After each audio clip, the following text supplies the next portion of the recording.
Suburban Sentinel here in the back of the old homestead, taking a much needed break from tree cutting. Seems like all I've done for the last few years out here is clean up storm damage. But anyway, this is the continuation of our discussion on the quote-unquote knockout game. In part one, we talked about what the game is and why it is so particularly dangerous, not only for intended victims, but the perpetrators themselves and society at large.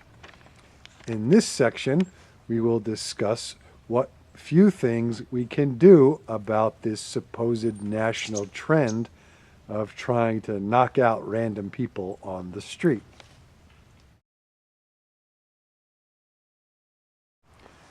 Of course, the best solution to any problem is avoidance. And to avoid becoming a victim in the knockout game, we need to be more vigilant. And in my book, that can be translated into the following. No more using the cell phone while walking. I have an old school flip phone. It's got to be 8-9 years old. So I'm not one of these people that do the text and talk and all that kind of nonsense. But a lot of people use that, and I see people walking on the street with their heads down in their phones. And I think that's just a bad idea in general, particularly with this knockout game. We don't need any more distractions. Also, personally, I will be checking my six more often. That is, looking behind me to see what or who happens to be on my tail. In addition, I think it would be very prudent to randomly vary one's path of travel. Rather than walking directly from A to B in the shortest distance or shortest time, I'm going to start essentially randomly doing things like crossing the street and crossing back. That should give a better indication of whether someone's following you or not. Finally, there is safety in numbers. I think it would also be prudent to walk with at least one other person whenever possible or practical. The next issue is what to do if you become a target for someone playing the knockout game. Now, this is a very, very difficult issue in my opinion.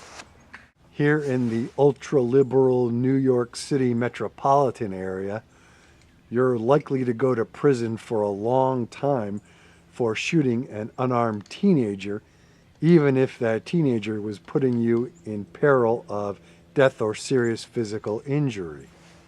In my opinion, and this is just my opinion and it's limited to this location, is that the law would tend to be very tough on a CCW holder who uses a firearm in response to the knockout game.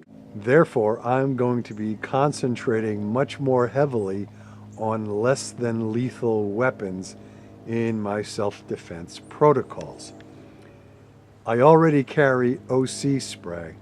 My plan is to double the amount I carry by keeping 2 of them on me when out in public and training with them much more intensively. I'm also going to look into stun guns and those expanding batons. If I'm out alone in public and I get that gut feeling that something just isn't right, what I'll probably end up doing is putting one of those less than lethal weapons in my hand and having it ready to go. I realize that stun guns and batons can easily become deadly weapons, but I think they also have the possibility of being used defensively without killing anybody if done properly. That's all I can really think of at this time. If anyone has any suggestions, comments,